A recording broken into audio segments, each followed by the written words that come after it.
He's leading the pack.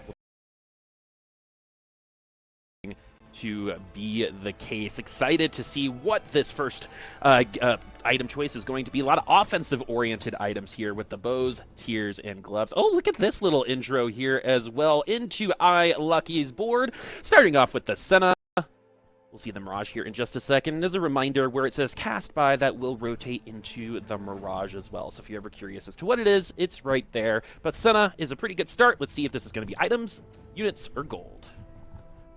So going into today, it seems like a lot of people have been finding much more success with dragon-oriented strategies, and a lot of the really powerful reroll composition seems to be not rearing its head nearly as much. We've seen some people try to chase 3 stars if they find themselves in a stable position. Once they hit, say, the Seraphine Graves composition, they get online, or they are able to pursue any 3 stars across like a normal composition, right? We saw people try to attempt for a Jace 3.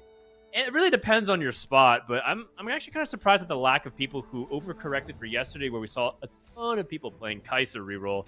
Today, it just doesn't seem like it's that common, and that's kind of the way these pocket metas develop. It's just 8 players, depends on what their game plan is, and it could be a mismatch of their styles.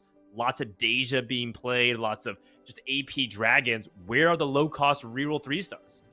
Yeah, we saw one. We saw the Ezreal. Didn't do quite well, but that wasn't like a best-case scenario situation. We had one item component, just a tier, all the way, I think, through stage 4. We have the Ezreal on board again, and we haven't really seen a ton of reroll either. It really has been that Soifin, and yesterday we were getting capped-out dragon boards as well. So a lot of things that could still appear that we haven't seen just yet, and I love that term pocket meta when it comes to each lobby, is because in a competitive space, especially at this top tiers, we get a prismatic augment. Pocket metas develop really quickly as we move on into these augments. Preparation 3 is the first thing that sticks out to me here for iLucky, simply because of its raw power level, able to get 8 AD and 8 AP stacking 4 times. Very strong. He also has a full bench, basically, because he kept all of his units instead of making gold. Another point of contention, whether or not you want to actually sell that Nard pair to make 10 or to hold it, depends a lot on what Lucky is open to with the double gloves. Ends up committing to a Cavalier emblem with 2 gloves, with Duelist being the Mirage. Could theoretically lean more towards that Deja line, which has been very successful, just even as recently as last game. So that does seem to be the case here. Let's see what other Prismatics are lining up, because this lobby is so hard to predict based off that opening argument. Right. Nomsy's an Evoker, by the way, if anyone is curious. And what this Cav is going to do is actually keep this Ezreal alive just for a little bit longer as well, because of the extra defensive stats that you get after every single charge. That's going to be a 4-unit win, easy for iLucky there, as we move over to some other boards and take a gander at what's going on their end. Soul Reaver taking down Renzer. So Weijin getting that carousel priority, the only one, along with Sully, to lose all of their units in that round. Let's see if we're going to see any other shenanigans like leveling up. We do finally see a Kai'Sa here, and as you said, I think there is 1 or 2 Kaisas in almost every lobby yesterday, and they won, so it is very interesting as to why we're not seeing it. I think it might be because the Shimmer Scale items haven't been friendly, but at this point, this is one of our first Kaisas of this time since the first lobby. I mean, this opening has potential to be absolutely filthy, depending on a combination of whether or not Weijin Iverson is able to hit, Kai'Sa 2 in a reasonable manner without bleeding too much HP, or the opposite of finding ways to have stability off 1-star Kai'Sa and having good package around the Lagoon and Shimmer Scale, which already 2 out of 3 collected on the bench. Weijin Iverson could even reasonably just take whatever Volibear is on the carousel, because he already has 2 items done on Kai'Sa. It's not like he needs much more, and if he wants to leave space for the Shimmer item, could theoretically just play off of that. So great spot once more for Weijin Iverson, who just seems like he can't get a bad opening right now this weekend. Doesn't it seem like sometimes these tournaments almost feel like a coronation, right? Like everything just seems to be going Weijin's way. I'm very curious to see if we do get a low roll game, if that's going to spiral at some point, but that would need to happen in order to figure that out. We do have a good comp on the board right now. I also want to point out that it looks like Renzer actually has scoped weapons, so we're going to get some ranged melee in the backline. That might be Yasuo's, that might be those Olafs. That should be really interesting a little later. But in terms of prismatic augments, if you take a gander at what they're actually all pretty kind of in the middle. We have Knife's Edge, we got Preparation, so nothing completely out there or different. so far. Scoped weapons being kind of the most unique so far. But this Kaisa doing a lot of work, doing a lot of damage. A lot of people think that you need some type of lifesteal on the Kaisa. What's your opinion on that? It kind of depends on your spot for the most part. I think you want damage and mana generation as the most important things on Kaisa, and everything else is sort of extra, depending on what matchups and what your composition can really leverage based off your front line and your back line. So I'm open to it, but for now, I think Wage Schneider from Zion's Station is perfect. Awesome. Perfectly fine, especially in the early game, is perfectly fine, my friends, as we're still running along with Appies now, as we do take a little bit of a switch. Appies almost needs to have a first. In terms of play style, we know Appies can do it. I mean, the way that Appies ended the day yesterday when push came to shove, right, and the pressure was there, some people buckle and some people rise above it, and Appies is someone who I think can actually do both. Let's see what version we're going to see. Are we going to rise above like yesterday, or are we going to kind of fall behind? Because this is the lobby to make it happen. But in terms of HP totals throughout the entire other lobbies too, we haven't had a really fast lobby yet, but these upgrades are coming through. 2 tier 2s already on the board, plus the Volibear for Appies. Yeah, and this is a classic Appies board, which is that he's just playing whatever he feels like he can get onto his board. He's playing a 2-star Lily with absolutely no synergies. He has Guardians and just kind of mix and matching 2-star units in general. This kind of playstyle is generally pretty okay in non-prismatic lobbies. I do worry that he runs into anyone else who has a really strong setup, but the good news is that with things like Lucky Gloves, he should theoretically just have very durable frontline. The redemption on the Lilia is quite interesting to me. I wonder if that was a combination of the unit that he picked off of Carousel to try to get some tempo on his end. I know Appies also has a lot of love for redemption as an item. Personally, I'm not very big fan of it. And I think that's kind of emblematic of Appies in general currently. I think a lot of his opinions are heavily disagreed upon by a lot of the top other challenger players. And that's kind of what makes TFT really interesting, is kind of the clash of ideas. I do think that Appies in general has been struggling just in this set. We've talked a lot about how his skill set isn't particularly rewarded currently in Uncharted Realms and even Dragonlands in the previous set. That being said, I think that he is in a position of comfort because the one thing Appies has not been able to do consistently is win streak. That's usually kind of what he's really strong in when he's playing solo queue. It just feels like it's been missing this weekend. Finally in a position to capitalize as long as he can clear the stage 2 hurdle.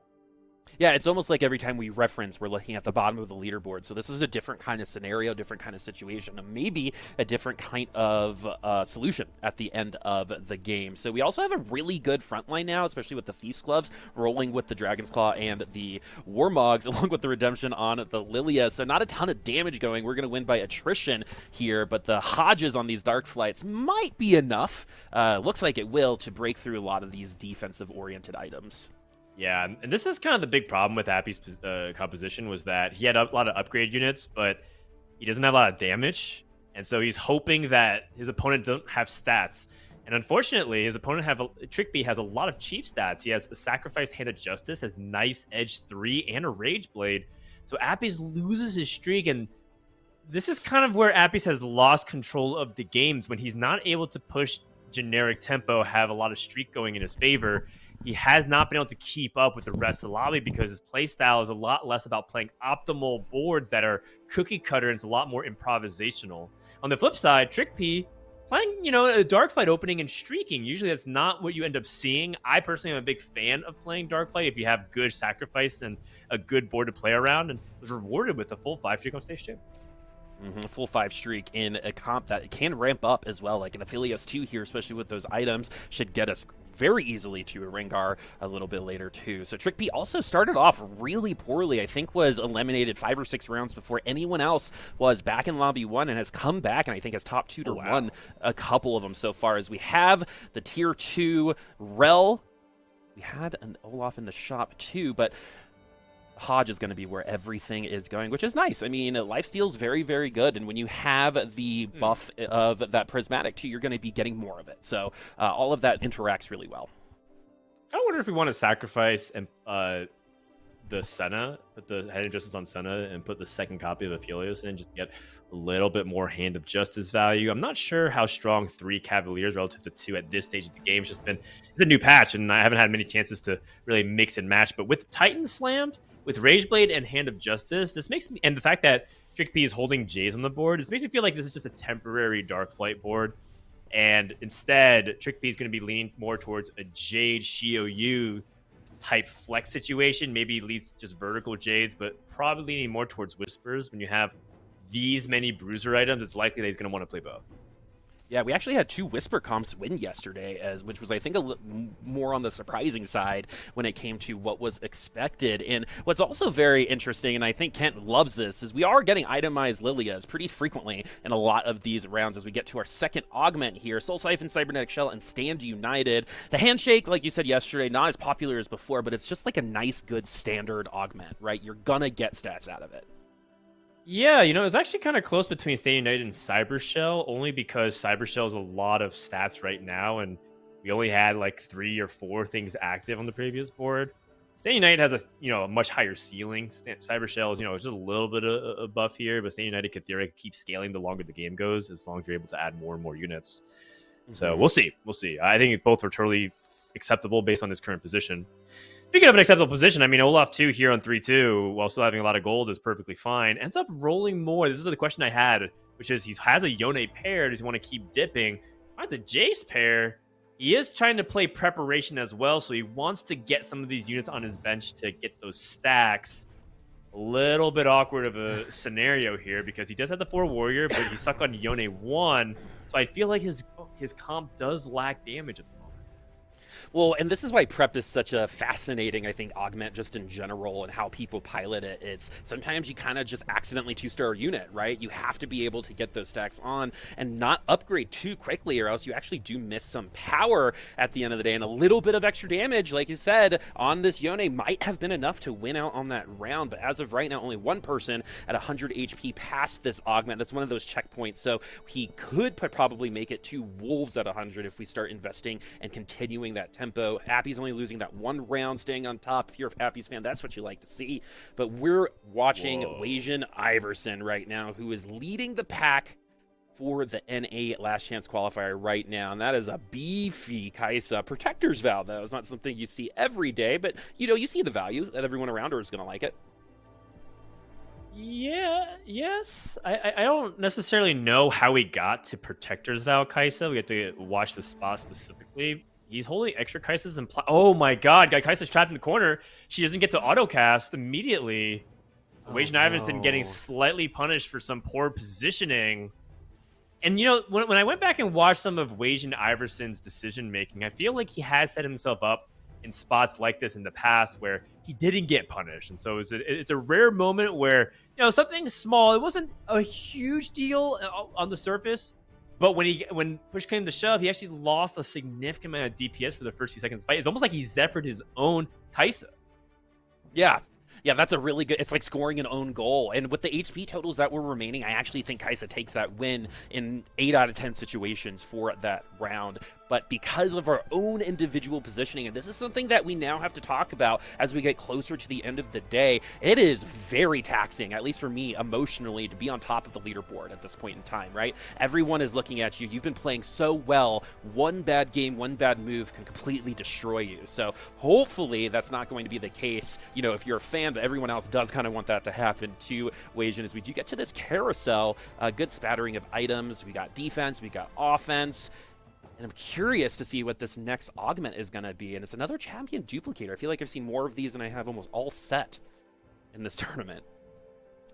I just feel like we have a lot of them for sure as we take a look at Sag playing Golden Ticket. It's a augment that I think has been a little bit more divisive amongst the high elo community. I think people strongly... Oh, nice, an Ezreal 3 finally. But some people feel very strongly about this augment. I think it's one of the best augments to get, especially in a reroll-based meta. And some people feel like, okay, it's pickable, it's solid, but is it even really that good? We're kind of finding out. Sag hits at a reasonable clip. 3-5 is totally fine. Probably wanted to hit a little bit earlier, given that it's a prismatic augment. He had a golden ticket. The one thing that I kind of have a little bit of concern is I'm not entirely sold that these are strong Ezreal items. I think Ezreal has a lot of support. The Hextech Gunblade is nice to heal up the front line, but Ezreal itself is not actually going to deal significant amounts of damage, only because he doesn't have a lot of AP. So you have to kind of rely on the base stats here and hope that blue buff is enough to kind of sustain everything else. And so far, so good. Looks like he's going to be able to get this win over Soul Reaver because Olaf is playing Gunblade IEGS, so not exactly the crazy setup that we're used to with Olaf having the ability to use rapid fire cannon and a lot of range. And we'll see whether or not Sash decided wants to move up. Another question is whether or not he wants to go to 7 or he wants to stay at 6 and utilize that golden ticket for more rerolls, 3-star every Guardian possible, and eventually find ways to pick up that Twitch to get that 4th switch shot, or the 2nd switch shot.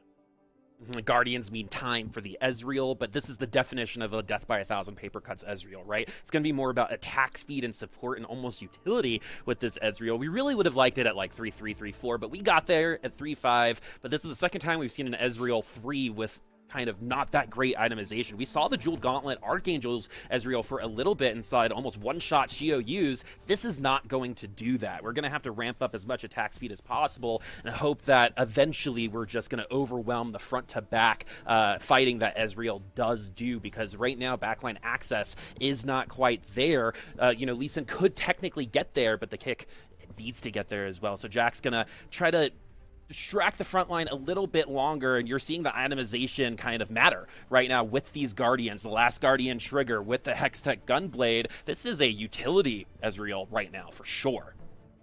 Yeah, it brings me back to the Abomination from this from TFT Reckoning, where you would have Brand hold the blue buff and the Gunblade, and then maybe Nomicon, we call it the ambulance, right? The Brambulance. Yeah. You basically heal your front line consistently. That's going to fall off pretty soon, actually. As soon as people start rolling down to stage 4 with the prismatic augments. He does have a little bit of time, but and you kind of talk about attack speed. You only get 5 stacks with Mystic Shots, so it's not even like you're stacking a ton of attack speed either.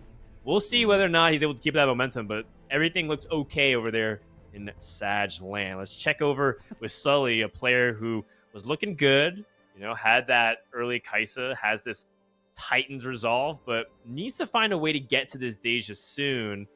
Gonna have the ability to play this Deja, and thinking about maybe if he wants to roll a little bit more, but also can play around the Itis instead of rolling for Zippy, and chooses to do so. Finds Goldmancer.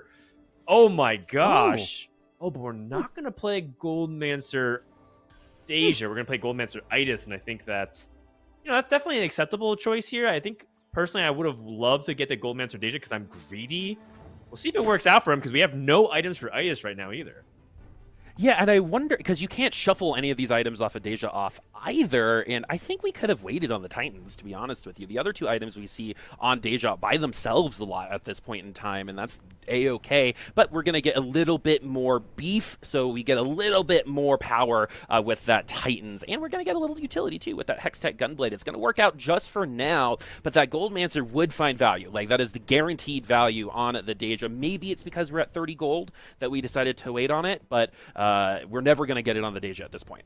Yeah, I'm open to putting on Jace. Jace is not a bad holder by any means, and there's an argument you could have mixed and matched. It depends on what Sully's thinking. Again, when we're pivoting into these spots, they're highly contextual. Speaking of contextual, a lot of people would probably gravitate towards Cyber Uplink there, but I do really like Sunfire Board because he has no anti-heal, and most importantly, I think his comp's lacking a little bit of damage. And I think that while Cyber Uplink is good, a lot of his items are concentrated in just 1 or 2 units. So I think that it was a lot closer to the decision than people give it credit for, because people see Cyber Uplink, they think one of the best Cybers to play, especially if you have a unit like Deja. I think that's a great decision there from Sully. That was kind of hard.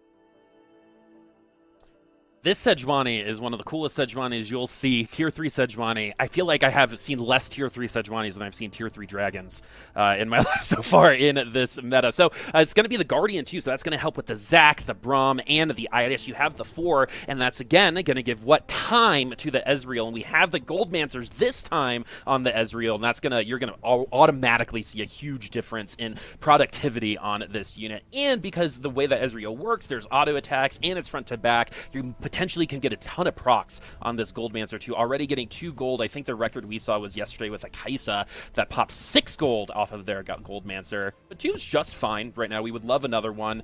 CC though, and this Aphelios just tier 2 was enough with the Rageblade and the Hodge, and we tapped on that Aphelios a while ago when we saw it at first, and that item combination is a lot better than I think people expect for a unit like that. Yeah, nice. We hit a Leona 3.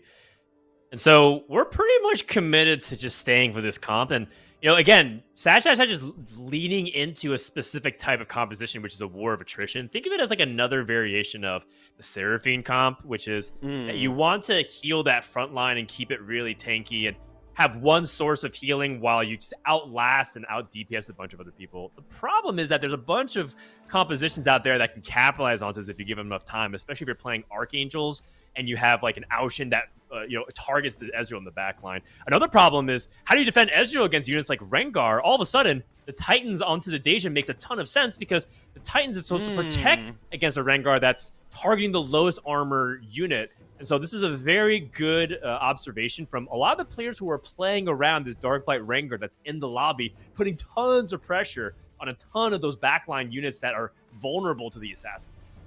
That's so interesting. So it gives it at least one or two kind of leeways for the unit with the Titans for the Rengar to kind of ignore it. And then when the Rengar does finally get onto that unit, it's ramped up. That's super cool. And so we have Spicy Appies once again. And where are we? We're last place. I mean, we were win streaking at the beginning of this lobby, and now we are at the bottom of it. There was, I remember, kind of an unfortunate situation where we did lose our streak earlier on, but at 39 HP in the day that we're having, this just seems to be the name of the game right now for Spicy Appies.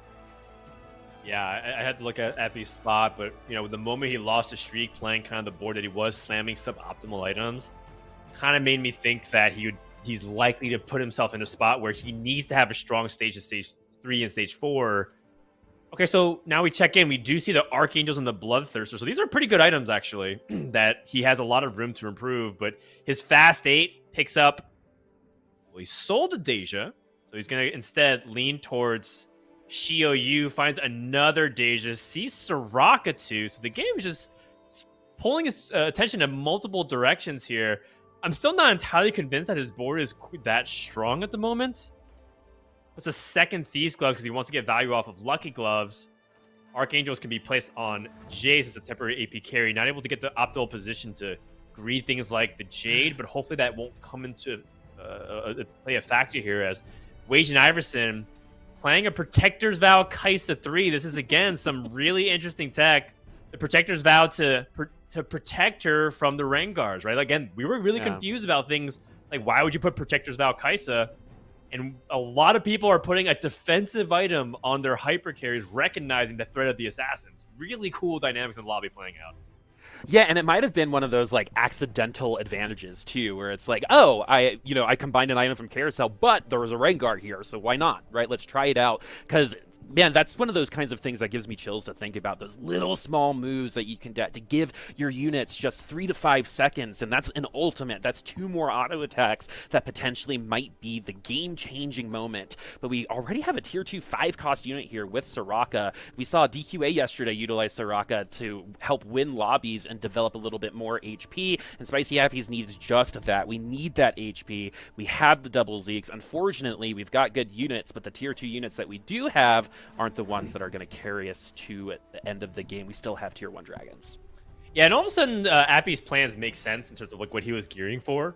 He was playing the Lucky Gloves to get to this point with Soifen, but I think bled just a little bit too much HP in order to get to this point, was not able to get strongest board into this. And also, I feel like Appy's didn't roll at 7, which is something you have to be willing to do with this composition. It's something that feels bad because you feel like it's so expensive, but I think he just bled a little bit too much HP, and when he did go to 8, he didn't hard stabilize with like Xiaoyu 2 and Siphon 2. So as a result, he's still losing. And it's not like his augments are bad. And honestly, his itemization is even not that bad. I think Appy's is just too far behind the curve. It's in lane 8 right now on the track, right? It's something that just looks like you can tell that we're kind of walking in quicksand when it comes to this comp right now. Soul Reaver, though, as we look at Renzer with the Yone 3, who has scoped weapons, by the way, so that's going to be a very, very strong Yone once we do see it. Scale Scorn app is... Scale Scored is going to go on somebody else, but this Olaf is the carry for now. And again, a lot of more of these comps are going very heavy in the front, going front to back, and that's why backline access has been so very important for other comps. This one, though, is going to be pretty strictly front to back, meaning that we're going to take down the tanks in the front line and hopefully get to the back line with enough time to finish them off. And so the opposite side is trying to do enough damage to our carries, so when we do reach the back line, our carries can take them out instead. kind of an interesting dynamic to have Sunfire Cape and Pantheon, because a lot of people think, oh, Pantheon has anti-heal. Shouldn't you actually put it on somebody else? And it could be, but you also want to put Sunfire Cape on your tankiest unit, which also happens to be Pantheon. So I think that this is a situation where I think is totally valid. Trying to see if he can get the right positioning in Shrouds. Shrouding on the left side covers most of the units. Yone doesn't have mana, so it doesn't really matter, but everyone else, a little bit painful. And this is actually potentially a huge fight here for Renzer because, or sorry, for Soul Reaver, because he's being contested by Renzer for similar units and wants to try to get this Olaf 3, but if he's able to win, which he does not, takes huge damage and now puts himself in a spot where he does not feel comfortable whatsoever. Man, Spicy Happy's at 6 HP. I wonder if we got some removers for some of our, like, if for that Protector's Vow on that Kaisa to put a little bit more damage in now, because I think that might be a little bit better, even with the Rengars in the lobby. So we're going to get the Bloodthirster 2, good lifesteal, and the shield is also really nice for Xiaoyu. We have the Whisper on the Zyra 2 to help get some more damage onto the other side of the team, along with some CC and stat checking. But this double Ionic Pantheon is actually potentially going to be doing a lot of damage. Every single time they ult, will get 2 ticks of that Ionic, but these ultimates don't really happen all that often, as it's another very familiar look on the other side. Yeah, we'll see if whether or not that ends up coming to play here, as we do have the scoped weapons. Yone fully online, just able to utilize the permanent uptime of attacking. And this just goes to show you what a lot of people are hyping up with this build. I was talking about 2-cost reroll. A lot of people are talking about Kaisa. The 1A to that is, I think, Yone reroll, especially with prismatic scope weapons, is just one of the strongest comps in the game possible, especially relative to how its tempo curves out to other compositions, and Renzer shows you exactly why that is. Appies does end up surviving. Again, he has Soraka too. And his comp is, again, it's not bad. I think it looks like it's kind of fully online too, because he hit Shioyu 2 and Siphon 2. Missing Pantheon 2, but that's okay.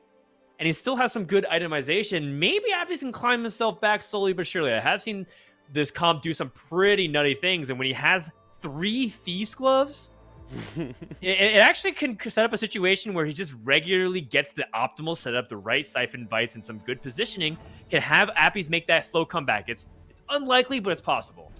All right, this is a Siphon 2 versus a Siphon 1. The first charge is going to be for Appies' Siphon, and then the second one will go for Trick P. No lifesteal on the Siphon. A lot of people do like having that lifesteal for the Chomp, but you called it almost perfectly there. That's enough. We were late getting here, right? But it's a little bit fashionably late, and see how much further we can climb up this leaderboard, because we've already avoided the 8th place, which is at least a moral victory for now. But this comp, like you said, could get to a top 4 spot. We do need some friendly matchups to get there, but it can happen. Yeah, meanwhile, we just have iLucky putting a lot of pressure. It's actually so fascinating to see so many Jade and Soifin players in the lobby, and yet the Darkflight player is streaking. Either iLucky has godlike matchmaking, or it's just not really an issue right now, possibly because there's 3 people playing that. In fact, 2 of them are 6 and 7 right now. Appies and Trickbee kind of struggling a little bit. Take a look at the Stage 5 carousel, which will largely shape how everyone is going to be able to play out the rest of this end game, because there's some really strong items. In fact, there's a 4th Thieves Gloves. Appies doesn't even need it because he doesn't have that many slots left. That is something that I do see a lot of people thinking about, like, oh, I'll take a Thieves Glove. It's just so good. It's the best item in the game. Sometimes you don't have slots on your units anymore. That's true. I mean, like, you actually have extra stuff on the bench. Lucky Gloves is awesome, right? But you're actually seeing that it could clog things up right now. Are we going to add more dragons to this board, or are we going to keep it here? We would love a Pantheon too, but we have things like Gnar 1 in the front line, so we're going to need another, like, soft matchup. Maybe the mirror against Trick P, which won't happen because that's not listed here. So Spicy Appies can only face the top 3 and Sag right now. In terms of the draw, I'm not sure we are happy with that. We are going to go up against iLucky, who is streaking with these Rengars. This is theoretically a good matchup on paper. A lot of people have specifically cited this matchup as the reason why Darkflight Rengar is just not very popular. But it's a pretty strong Swain, and the setup here for iLucky is quite strong with Ascension.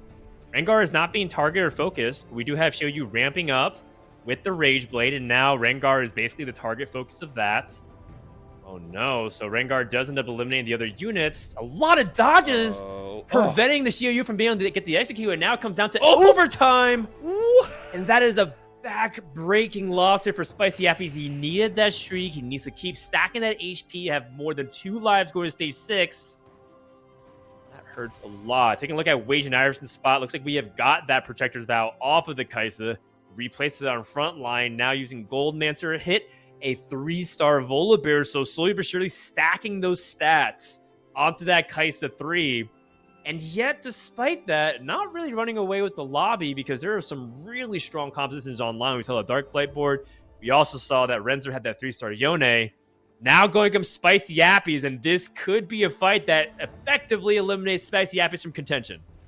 Shroud misses the Kaisa. Those crits onto that Kaisa along with that Ascended blue buff is going to make sure that those ults go every single time on every other auto attack, and it's going to slowly but surely whittle away that HP, and you can't even break through the Volibear 3 at this point in time, and we're not going to make it past this. Kaisa is going to eliminate Spicy Appies in 6th. That was a pretty brutal potential 8th, but we're going to finish in 6th instead. Sag, the other person on Elimination Station with a triple item round here as well. Sometimes these can really change the face of the entire lobby because some people get perfect items and some people get the opposite of that. These are decent items. In fact, I wish we got these 2 ability power items onto Ezreal. But I guess we do have Goldmancer and we do have Blue Buff. Those are 2 perfectly fine items. The Gunblade trying to feed that front line. But it'd be, I think Sag is a great way to summarize the situation here. If this doesn't top 4, what will for Ezreal? And the answer is, it just feels like it's a prismatic lobby, so it's really tough to get things online. And also, it just feels like a lot of the lobby could still deal with the amount of health that you have, right? Sag has so much HP. He's got the percentage heals from Guardian. He's got all these defensive items. He's got Soraka healing. He's got an Itis for additional shielding. And yet, despite that, still not able to out-tank a lot of these compositions that, some of them have scaling that's going to be really, really hard to deal with. So I want to see if Sag can do it. I would love a top 4 from here. And so putting the Goldmancer off the Ezreal, I think this is actually a heads-up play, so we can put Goldmancer on, say, like Itis, for example, or another unit. Okay, Soraka is perfectly acceptable. Can he find a way to outlast Wage and Iverson's Kaisa? Ooh, the Kai'Sa's going to be doing a little bit more damage to that front line, but Zac 3 is actually a very, very, very tanky unit. Along with the Ionic, you're actually making that Volibear a lot weaker than I looked in that last round. Volibear 3 is out right now. It's Kaisa versus Ezreal. Unfortunately for Ezreal, Kaisa is on the back line. We got to get rid of it, but the ZZ Rot is enough. I mean, too much distraction on that unit, and Sag is going to fall. Kaisa takes down Ezreal like it's the League of Legends bot lane. Sully TFT in the top 4. Wasion, again, continuing this trek of very good results, -1, in the top 4 right now. Yeah, great top 4 here from Sully. Honestly, he, on paper, a lot of part of his board looked pretty average, and I think the prep 3 and the 3 combat augments really pulled him out here. I don't expect him to go much further, just given the cap of this board is way lower than the rest. Lucky, he hit Rel 3, did not. With potentially playing a second copy of Rel, as we do see this Dark Flight composition once more pressuring the back line.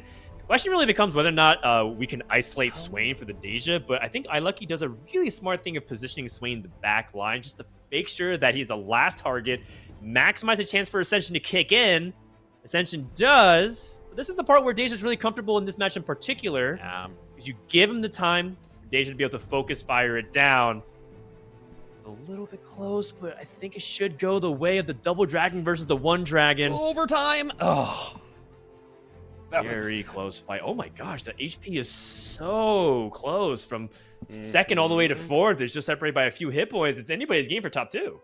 Yeah, 3rd and 4th tied. So literally out of the entire game at round 6-3, one individual unit might determine who gets 3rd place. iLucky at 8, Resner with the scoped weapons at the top with 47. And I don't know if y'all noticed, but we got to see the Titans resolve in work with those Rangars. And what was really fascinating about it was both Rangars jumped next to the Deja, and the Deja was able to take them down without even getting touched by those Rengars. So really cool tech at this point. It's not going to be as helpful here, but it's all about getting rid of this Volibear first and not giving this Kai'Sa time. We want more time for Ardesia, but we already got shrouded.